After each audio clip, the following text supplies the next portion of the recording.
Itachi vs Obito has over 780,000 views, but just how accurate is this animation according to the Naruto Canon? Today we're going to be going scene by scene and giving it a score out of 10 based on accuracy. Now, this animation has the fight take place in some unknown location, appearing to be near the Hidden Leaf. It reminds me of the Forest of Death outskirts where Rock Lee fought Kimimaro. So in terms of accuracy of the location and how reasonable it is, I would say it's probably like a 9 out of 10. The versions it looks like we're focusing on is Itachi, who perhaps never joined the Akatsuki and lacks the cloak, versus Orange Mask Obito, basically the version that fought Konan. Some notable things about this version of Itachi is that he appears to not be the sick Itachi, which is definitely in his favor. He does appear to be wearing the same attire that he wears casually and the stuff that he has underneath his Akatsuki cloak.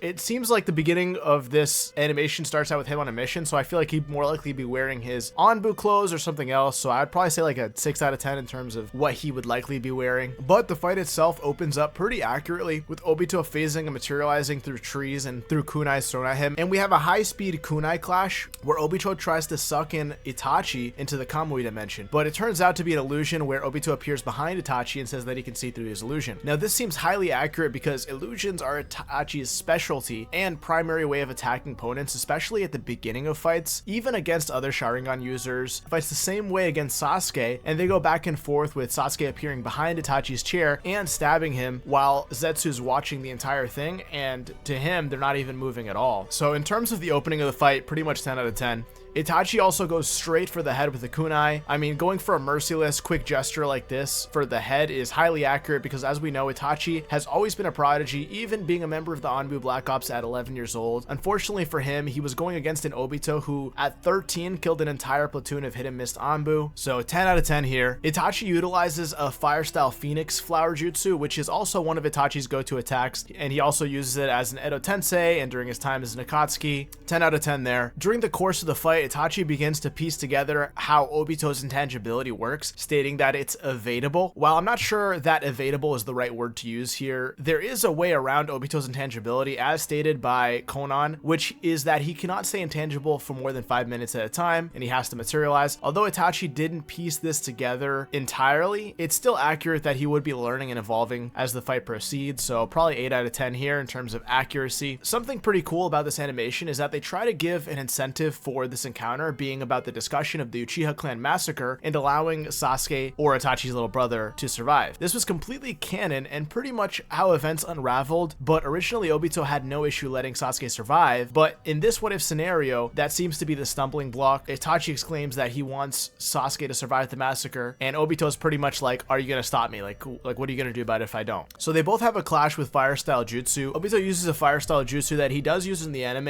and the manga against Kakashi and Guy, while Itachi uses like the great fireball jutsu, which pretty much every Uchiha and their mother knows. So pretty much 9 out of 10 there. There's one small, I'm not sure if it was a blunder or intentional, but Obito phases through Itachi while trying to grab his face when it should have been vice versa. So I mean, it depends on what they're going for, but I'd probably say 3 out of 10 in terms of accuracy there. Maybe I was just misunderstanding the scene. I do want to state that this was beautifully choreographed, and we do see flashes of the two of them clashing back and forth in the Anbu and the Orange Mask long hair Obito's state, where the background seems to be where the Uchiha massacre took place. So I really like that. I can't really give a number for accuracy here, but I mean, it does seem like something that we would see in the anime. We do see something similar when Naruto's fighting Sasuke. We do see a little bit of a flashback to when they were younger. So Obito also chains Itachi and pierces him, where Itachi turns into crows and I mean does the classic Itachi, you know, Genjutsu. So again, like a 9 out of 10 here. Bright, what do you think you got Itachi? You know, he uses his Genjutsu and the ravens and the crows, so it makes sense here. Itachi finally uses his Susanoo coupled with the Amaterasu, which lands on Obito's arm and he kind of just discards it. One minor note that is that it seems like that was unnecessary, because when Obito gets hit by Itachi's Amaterasu that was implanted into Sasuke's eye, when Sasuke saw Obito's Sharingan for the first time, Obito slipped into a shadow and seemingly just used Kamui to get rid of it, so I'm unsure why he didn't do that here as well. So probably like a 6 out of 10 in terms of accuracy there. Itachi's Susanoo throws heroes Yasuka Magatama, and it's revealed that a clone is in the Kamui dimension waiting for Obito to teleport there. This is a really interesting concept because in this fight, Itachi has a lot of really unique and powerful abilities like Tsukiyomi, Yaramir, Totsuka Blade, Amaterasu, but Obito is a really bad matchup because he has an answer for everything. Sasuke with his base Sharingan, albeit powerful and full of hate, which is stated by Tobirama to make the Sharingan more powerful, was still able to break the Tsukiyomi, so it's likely that Obito would be able to as well. All of Itachi's other attacks or abilities are answered by Kamui, but the concept of Itachi having a clone in the Kamui dimension to answer him when he phases would be a remarkable concept. I do think Obito's answer to this would just be to stay in the Kamui dimension and deal with the Itachi there and then come back, but I still love the concept. Honestly, I'm going to say a 10 out of 10 for creativity. I will leave some stuff out because I really want you guys to check out this beautiful animation and support the creator, but I do want to note that there's a beautiful fast-paced kunai fighting sequence following this, which was a great transition, but I do think that Itachi's only win condition is really the Totsuka Blade, so the fact that he didn't use it when he was in his Susanoo is unlikely, especially if he knows he's dealing with someone like Obito who he thinks is Madara. Also in the fight with Sasuke, Itachi does state that Madara, who actually is Obito, was his comrade and mentor, showing that Obito showed some guidance towards Itachi, meaning that Itachi would be more likely to try to finish this as soon as possible. So going for a punch and a lunge seems a little bit less likely. Rather, it seems like in character, Itachi would try to use the Totsuka Blade like he did to Orochimaru to just end things quickly. The fight finishes off with Itachi breaking Obito's mask and recognizing that it's not Madara after he uses Izanagi, and in response, Obito states that he's creating a new world that Itachi won't be part of, while revealing his Izanagi in his second eye that was hidden within the mask. Now this also seems highly accurate, as Itachi would hold on to an ace like Izanagi just in case, and Obito having one under his mask is completely in character, as he did the exact same thing against Konan, and he does have a store of Sharingan eyes at his disposal, so he would do something like this. It ends in a cliffhanger, but insinuates that Obito got the final upper hand, which I do think is entirely accurate. I mean, I do think that Obito would win this exchange. Like I said before, Obito has an answer for pretty much everything, while Itachi only has one win condition, really being the Totsuka Blade. The Tsukiyomi isn't really gonna cut it because, again, Sasuke broke it with a base Sharingan, so Obito could likely do that as well. I think that one major critique that I would like to have seen is him trying his main ability being the Tsukiyomi. Even if it wouldn't work, I think that, and he knew it wouldn't suffice, it would still be likely that he would have tried it because he tried it against Sasuke anyways.